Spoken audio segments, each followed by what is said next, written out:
Hey guys, what's up? It is me, Sarah. Hope you're doing well. I just wanted to come on here and chat about some things. Nothing bad, nothing bad. I don't have a drink to take my pills. Just a second. I gotta take my pills. I took my pills way too late last night, and they think that my headaches are sinus headaches, and so they put me on Benadryl. And let me tell ya, that stuff, I took it way too late and it kicked my butt all day.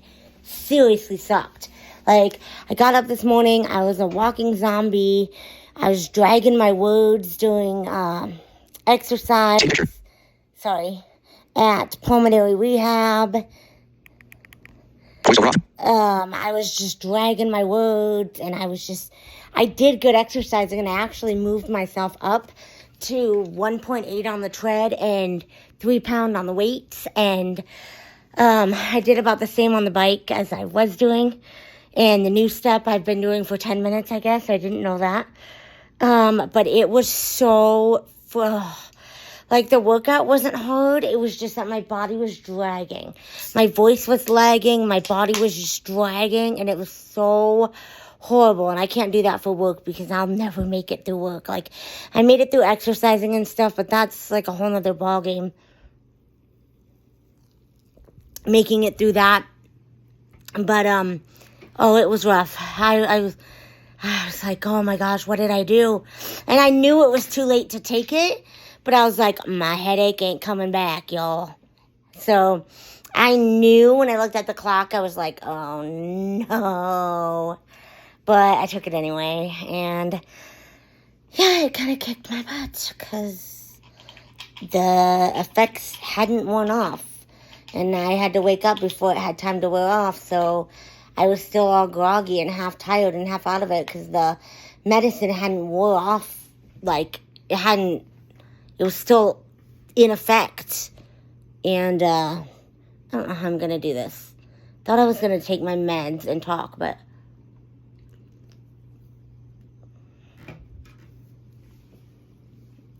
And so, I just waited way too late, and it was stupid of me, and I knew better, and so this afternoon was good, but this morning was like, it was like zombified.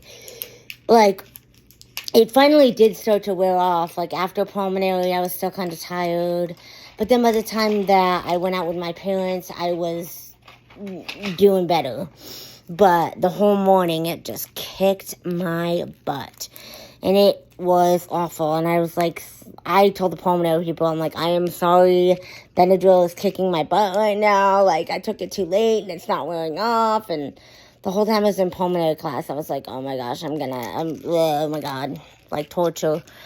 And I was just like going through the motions. I was talking, but my speech was slowed because the Benadryl hadn't worn off. And I also take another sleeping med, and they said it could make me extra sleepy. So I was like, well, that's great. And so I was not here for it. Like, my words were slurring, but I was saying coherent things. I was just kind of like, oh, my Benadryl hasn't worn off yet, and it sucks. Like, I was like that, but it wasn't anything crazy or, it was all like coherent, make sense type stuff. It wasn't anything like abnormal or crazy. It was just, you could tell I was tired and the Benadryl hadn't taken effect. And so, the Benadryl was still taking effect. And so, that made for an interesting morning, and I learned my lesson. And, let's see.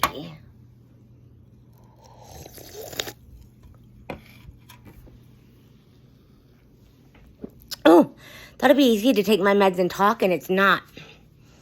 It's really not. But anyways, gotta get my stitch bag. This is where all my meds are. In my beautiful stitch bag.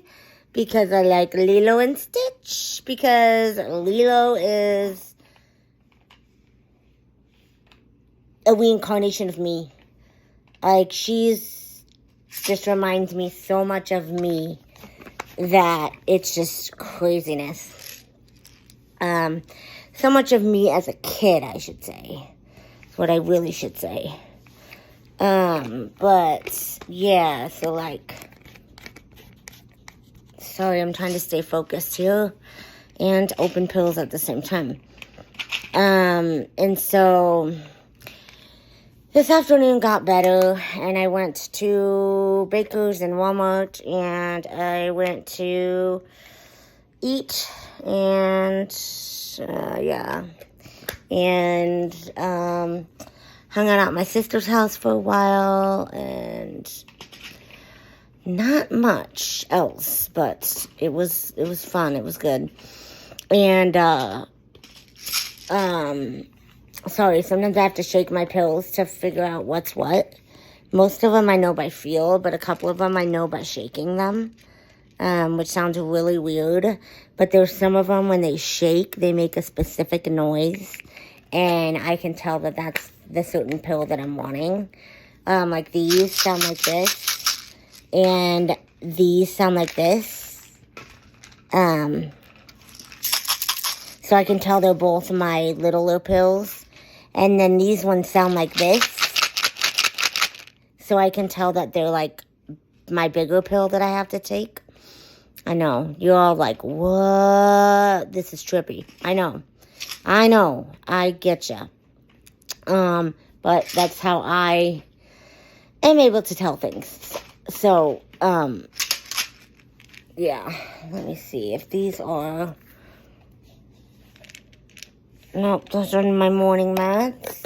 Sometimes I do pull out the wrong med, and I have to go back, but not always. Okay. Oh, here it is. Okay. This is my other med. Okay. Sorry, I'm a mini... almost dropped my med, which I don't want to do because then I gotta find it because of Salcha. Gizmo probably wouldn't eat a med. I mean, it's doubtful. Salcha's questionable because I know he likes to chew, and he will put anything in his mouth, and I can't get this open. Hold on.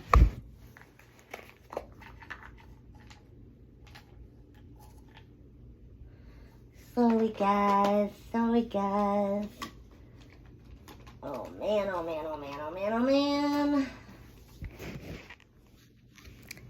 Okay.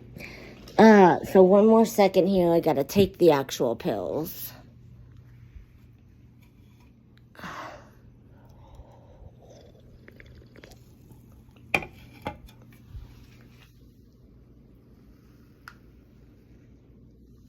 Anyway, like today at Pulm rehab, he got a piece of plastic, and he was chewing the plastic, and he was chewing on the plastic, and we had to like hurry up and get it out of his mouth because we didn't know what it was, and it was plastic, and so we took it away, and he was fine, but he does get into things, so he would be questionable, especially if it's something little and tiny, where like one of these really little pills that are like the size of your fingertip. He might not even taste it, and so he might just go and swallow because, oh my goodness, I'm about to drop the whole bag. Because, oh, that's a toy. He might just go and, like, swallow it. Some of them, I think he'd spit out, like, the bigger pills when he realized what it was.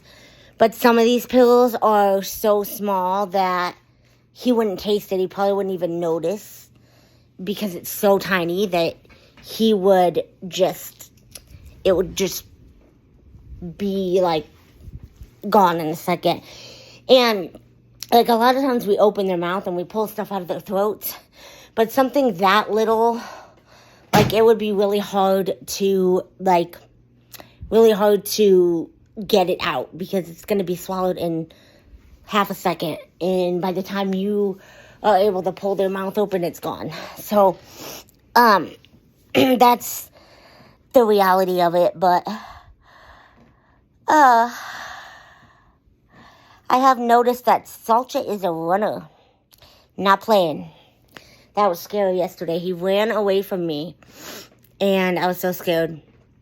And Pop was a runner too, and he was really bad. Hoping Salcha doesn't follow in his wake, and he's just a young pup that's still trying to figure it out. But I loved Pop to death, but I really hope Salcha doesn't follow in his footsteps and become a lifelong runner, because it was bad.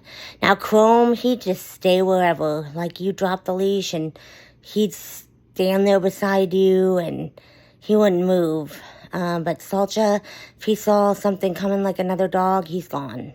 And it's weird because it's an off harness thing. Like, when he's on harness, he would never have ran me like that. Would he have tried to look toward the dogs? Yes. Would he maybe have tried to pull me toward the dog? Yes, but I could control it. Now, it's hard for me to fault him because off harness he's being a dog, and he wasn't on harness because he was going out to potty. So part of me is like, guide dogs shouldn't do this, but then part of me is like, well, he really wasn't being a guide dog. And so I don't know, because on harness he would never do that. He didn't never ran so fast and drug me down. Like, he might have like tried to pull me and walk faster, but knowing he's in harness, I don't think he would have been able to do what he did if he would have been in harness. So, I don't know. It was interesting and scary at the same time. It was very, very scary, and yeah, it was rough. But anyways, I wanted to basically come on here to talk about my pulmonary rehab class and what it's like. In case any of you are wondering what it is and what you do. So mine is at a hospital, and they have this place inside of the hospital. I'm not going to be naming names, so they, inside the hospital, they have this, like, place where they do cardiac rehab and pulmonary rehab, and it's basically all the same thing, except that with cardiac rehab, they actually wear EKG things, and they get their EKG the whole time. And here in pulmonary rehab, they just measure, like, our oxygen, our heart rate, and blood pressure, and certain measurements on the bikes, like how fast we're going, or how fast we're walking, or on the treads, or whatever. And so, basically, they just they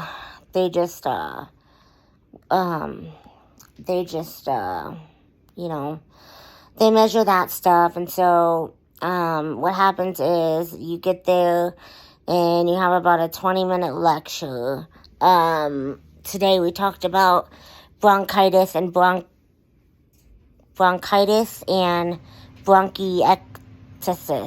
I can't say that word. Why?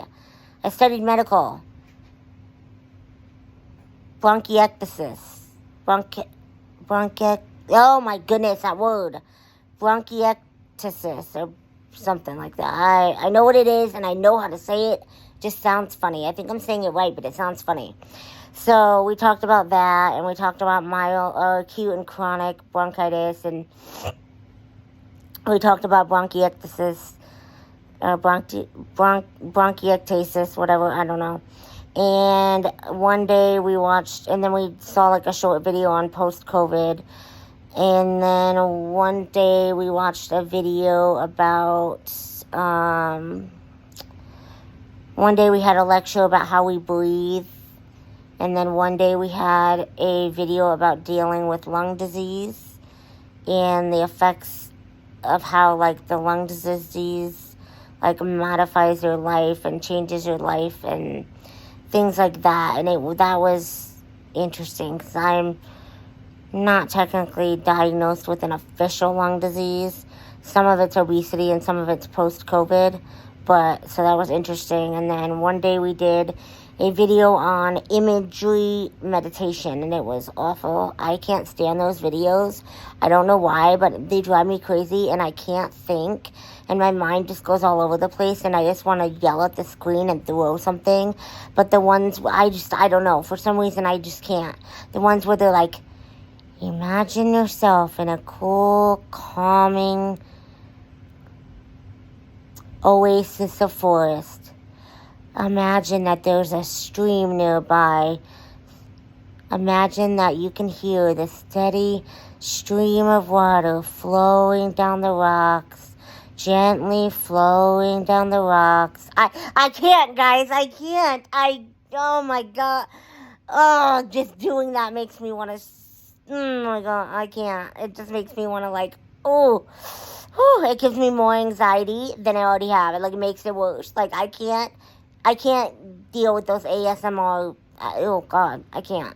Ooh, and then I can't. I just can't. And then it's so weird because the one that we were doing, it was saying feel the presence of your friends and family nearby to comfort you, and your spiritual beings. Take comfort and talk now to your friends and family and your spiritual beings, and let their voices guide you. And I'm just okay, this is cultic. Spiritual beings? I'm sorry. We don't talk to angels, and we pray to Jesus and God. Well, we pray to God in the name of Jesus, and then if you're a Jew, you pray to God. If you're a Muslim, you pray to Allah, which is different, but anyway. So this whole spiritual beings thing, that just tripped me out. I swear this video was cultic. It was creeping me out the whole time. And then they started that spiritual beings and all that, and I was just I felt it was demonic. I don't know. That was not my thing. That was not my thing. And I'm still trying to figure out, I don't know. I don't understand religions where they have spirit guides and spiritual beings, and I don't know. I can't. And so that was kind of creepy because they started talking about the spiritual beings, and then they started talking about talking to them and listening to them, and I get it as far as listening to God and talking to God, but it was creepy. It was almost I don't know. It was weird. It was almost sense their presence around you and feel their comfort, and it was say what you wish you could say to them now. And then it was it was just creepy. Those imagery ones, I can't. The normal ones are okay, where it's just imagine yourself in a book, and then it's imagine yourself gently coming back to your surroundings. Take a deep breath in, hold it for 4 seconds, take a deep breath out, exhale out. You can feel yourself coming back to the world around you. And I'm just I can't, I'm losing it. All these people are going to sleep, and they're focused, and they wake up and they're half awake, and they're in the imagery, and I'm I want to throw something. I'm so anxious right now. It just makes me anxious. I already have anxiety, and it just it riles. It's a different kind of anxiety. It's not worry anxiety, but it's anxiety that kind of anxiety where it's just I can't explain it, but it's so freaking, I can't. That stuff creeps me out.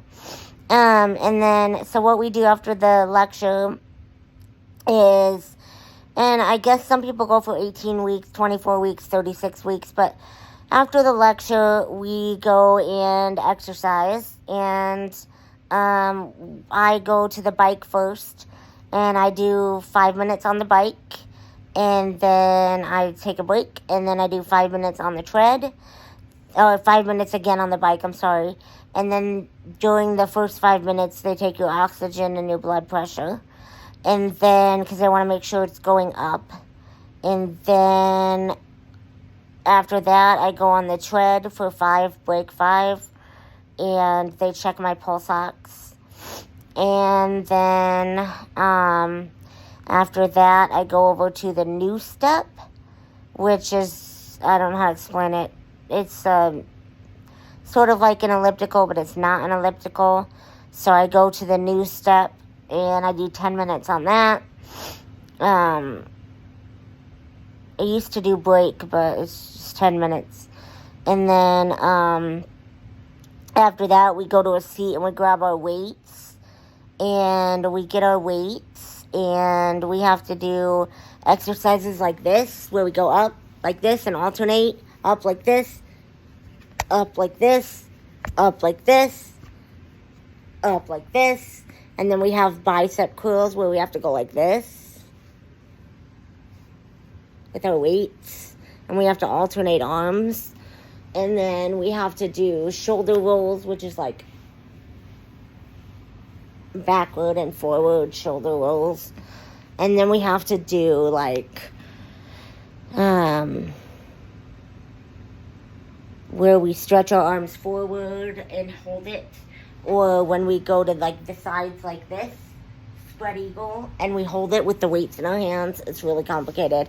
And then we put down our weights, and then they do a bunch of standing exercises on your feet. But I can't really do those because I tried to do the squats, and my arthritis was so bad. I can't do it. I cannot. And then the last one I have to do is you extend your leg all the way out like this, and you do it to both legs. And then you just go like this. And you reach your arm down, and you can definitely feel it in your leg.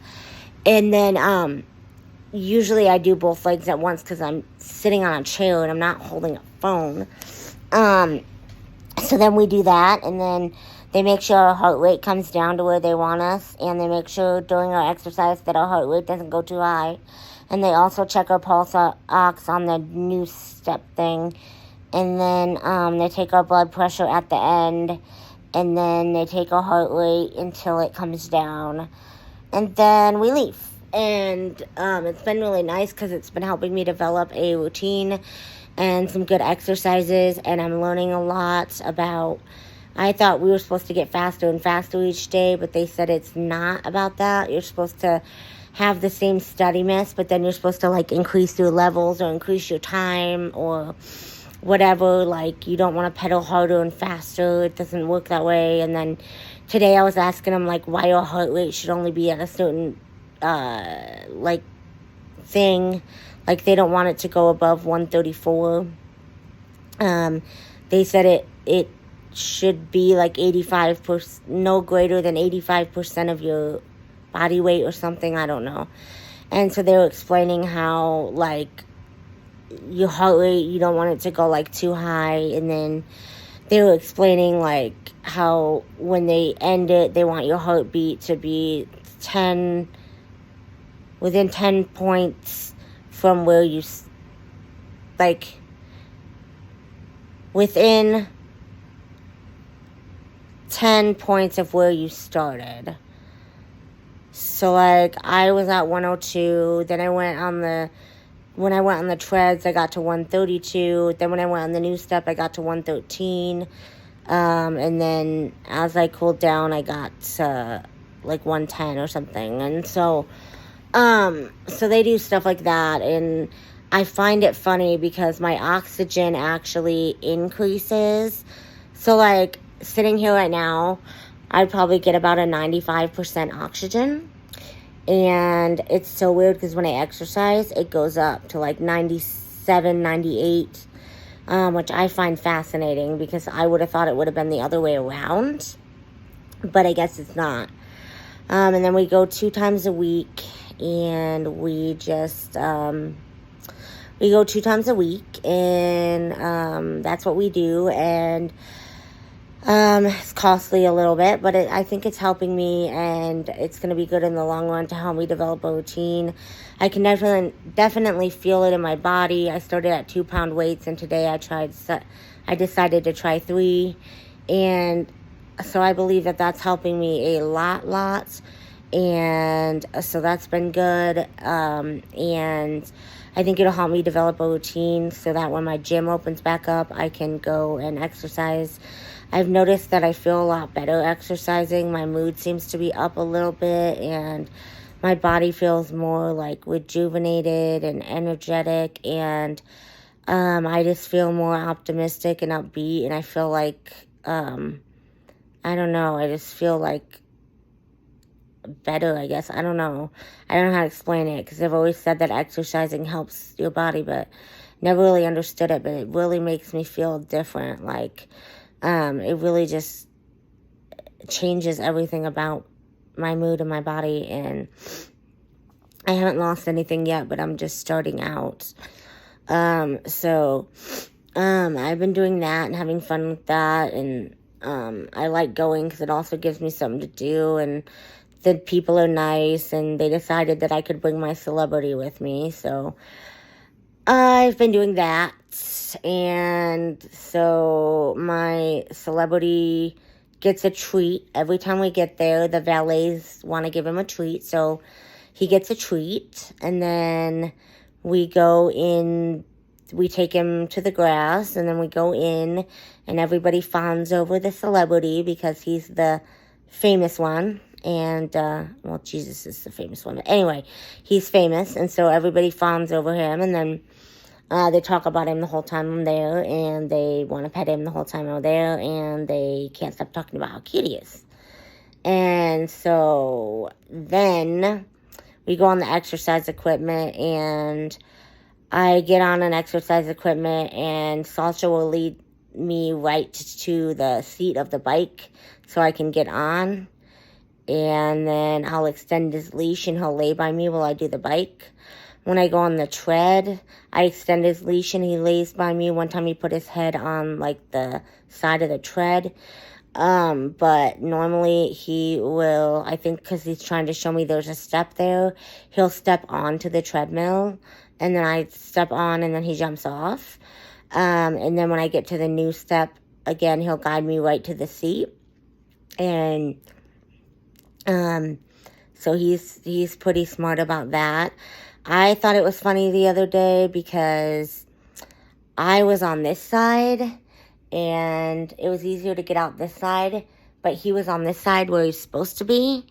And so I jumped up and I went this way, and he literally jumped over the middle of the new step like this to get to my left side and stand by my left side. Like, he was nervous that I was going right and he was going left or something, and he literally just darted over the middle of the new step. Like, it'd be like the bike, the middle of a bike, like right here. He literally darted over the middle of this and stood by me. It was the craziest thing. We were all laughing, and I was like, I cannot believe he just did that. So my little runner did that. I can't believe it. I can't believe it. One minute he's running away and giving me a heart attack, scaring me half to death. And the next minute he's jumping through hoops to get to me. So, I don't know. Do we have like a multi-personality dog? Is that a thing? Do dogs have that? Like, is there like a personality where it's like, oh, I gotta be with my human, and then another personality takes over and they're like, oh, gotta run. I don't know. I'm just messing, but seriously, it's cray. Like, it's insane. And so, so then we do that, and then today he tried to go back over to the valet to get another treat after he went in the grass. He pulled my trainers over to try to get another treat, and they didn't give him one, and they told him to go back to me, and my mom thought that was so sad, and he didn't need another one because he had one when he came in, and my mom was like, that's rude, what a poor boy, and I'm like, get over it. So, yeah, but he gets the treats, and then everybody fawns over him, and then just, I don't know what they're going to do when we leave. They're going to be, like, in celebrity withdrawal, because yeah, it's nuts. I've never seen anything like this. So now I've started calling him my celebrity and telling people that my celebrity eyes are guiding me. And I went to a church meeting the other day, and I said I live with me and my cat and my celebrity eyes. So, yeah, it's just nuts. it's crazy. Everywhere I go, people are just like, even the drivers are in on it. Like, he guides me to the car, and the driver's petting him before I can get in the door. And I know, like, when they're working, you're not supposed to pet him, but I'm just holding his leash, trying to get in the car, and, like, I'm not going to be like, get your hands off him, he's my driver and stuff. So, yeah, it's crazy, and he's such a people dog. He just is nosy. He loves people. He's so, like, inquisitive and, like, not intuitive. What is that called? Attentive, where you, like, watch everything. And he was kind of off today. I don't know. It was weird. Like, I don't know if he sensed my energy and he sensed that I was off, and I was kind of like, but he just wasn't feeling it today. And I don't know, like I said, if he was feeding off of my energy, because I know my guide dog teacher always taught us that our feelings go from our arm to the leash to the harness to the dog. And so I don't know if he was just picking up on the way I was being and talking and just the way that I was acting, but he didn't do anything really bad. He was just kind of off today, and he was very inquisitive and sniffy, and just, I don't know, he was not, it was just kind of a little tiny bit of an off, like, let me check out here, let me check out here, let me do this. And it wasn't like wild or anything. It was just like he was just kind of off a little. And then, when I break on the treadmill, they won't let me sit on it, but they'll go get me a chair so I can sit down for like a minute. And the first time I did that, they put the chair down and I sat down, and Salter jumped onto the treadmill, went right to my feet and laid down. And I thought that was so crazy, and they were like laughing, and they were like, oh my gosh. And then my trainer took a picture of, one of my trainers took a picture of Salter. And I was on the treadmill walking, and he had his head like right up against the side. Not enough to where you could get hurt, but just like up against the little bar there. And she said it was the cutest thing ever, and she was just like freaking out about it. She actually said, can I take a picture? This is so cute. And I was like, well, yeah, if you want to. I mean, I don't care. I mean, if he could sign his autograph, he'd give you a paw pen and sign, but he cannot. He's not that kind of celebrity, so. Yeah, so now I tell everybody that he's my celebrity, because I'm just getting used to everybody, like, fawning over my celebrity eyes and going on and on and on and on and freaking out, and just everywhere I go, it's like, oh my goodness. So, I don't know. My other dogs have been, like, fawned over, but not really to this degree. And I really feel like he's just that kind of dog with that kind of personality that, I don't know, it's like he's famous or something. Like, he's the famous dog, the celebrity dog that guides me around. I don't know. So that's what we do. And just want to tell you a little bit about that and what it was like and what we do, in case any of you ever have to go through this, or you're wondering what you do in a situation like that. And the first couple times I did not extend his leash on the exercise equipment, and it started pulling, and I was having a hard time. So then I extended it the second day, and I was like, oh, that really does work much better, because my guide dog teacher had taught me how to go on the exercise equipment, and I was like, oh, I don't need to extend it. And yeah, I do. But that's okay. And so I took a lot of cues from when she taught me how to do stuff in my gym, and I'm just transferring it over to here. And so it's pretty good. They're remodeling my gym right now, and it's really frustrating me because it's taking forever and ever and ever, and I just want them to be done so I can do like a nightly routine. And I don't know. I want it to be done, and like, yeah. And then I don't know, like so yeah, they're working on my gym, and then I do have to get a CPAP. I have mild sleep apnea, and that is basically, they said I stopped breathing like 8 times during the night, and my oxygen was going in the 80s, and so they didn't like that. They said it wasn't anything alarming. With the oxygen, they were a little bit more like, whoa, but it wasn't alarming. It wasn't like deadly, but they want me to get one. But there's a shortage of chips right now for the CPAP machines. Kind of like, the cars, they have trouble getting the chips in for the cars and the cell phones and stuff. And so there's like a 3 to 4 week delay in getting the machine, and that's the fastest. It could be a little bit longer, but that was the company we went with. That was the fastest. That said about 3 to 4 weeks. A lot of them are worse than that, and this one might even be longer still. I don't know, but it's taking longer than usual to get a CPAP, and so I'm waiting on that because they're out of chips, like computer chip things to make the machines. So anyway, I just wanted to come on here and say hey and see what you all were up to, and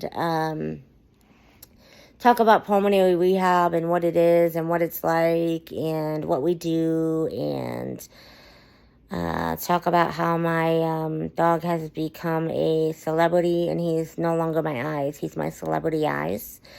And I don't have bandanas for him yet, but once I do, he's really going to be a celebrity. Like, it's going to be nuts. Like, people say hi to him before me. I come on the door and they're like, hi, Salcha. Hi, Sarah. I'm like, what? No. But it's crazy. The one lady actually thinks she has a Husker bandana that her dog can't wear because her dog's too little, and she's gonna give it to me if she can find it, which is awesome because I really need one before next Sunday. And I just not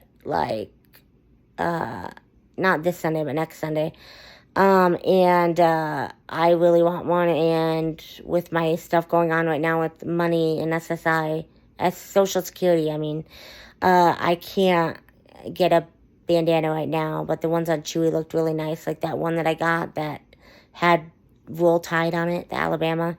I want one of those, but like Husker, but she said she has one, so hopefully I can get that next week. And she said I didn't have to pay for it or anything, she just give it to us, and so I'm excited about that. And then I never really knew a lot about the dog bandanas. I seen somebody else do it in their video, but I didn't really understand what it was and what it was for and what they were doing.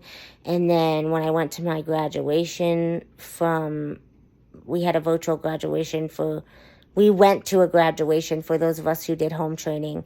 And Hill's Pet Nutrition sponsors our food, and so they gave us these bandanas that said Hill's Pet Nutrition, and I actually had him wear it during somewhere I went. I think it might have been Louisiana. Louisiana. And I did have him wear it because my dad said it looked nice. And then that's when I realized that that was a dog bandana, and I realized what it was. And now I want like a collection because they have all different kinds. Like, I need a Star Wars one for May 4th, and just some really cute ones, and like a Christmas one, and like a different ones. It'd be really cool. Like, he doesn't always come with me everywhere I go, but it would still be cool to like have them so that when we go out, I can choose something for him to wear too, and he can look more regal, and he can be elite celebrity instead of just celebrity. But so that's kind of what's been going on and what's been going on in my life. And I got really bad headache the other day. My eyes were killing me. I had to go off work. I was dying. Not dying, but it was rough. And I had to make an emergency appointment with the pain clinic, and they don't do same day. So I had to go the next day, and then they gave me the anti-inflammatory and the Benadryl. And they told me to buy Benadryl. And so that's what I've been doing. And I worked yesterday. I made it all the way through work. And then I work tomorrow, and then I get to go see Ann Wilson. So I'm excited about that. And on Sunday, I get to go biking. So I'm excited as well about that. And Saturday, if it's not too hot out, I might go swimming. So that will be fun as well, because it's going to be one of the last few times I can go, because summer's just flown by and the pools close on Labor Day weekend. Makes me so sad. I just want to cry. So sad. But anyways, I hope that you guys are having a wonderful weekend, and I will talk to you later. I know I sound like I'm dragging butt again. I'm not, but the Benadryl's slowly starting to work.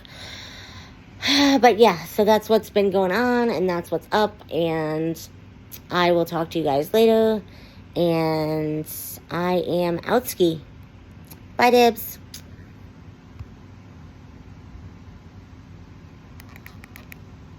Voiceover on, camera, stop recording video.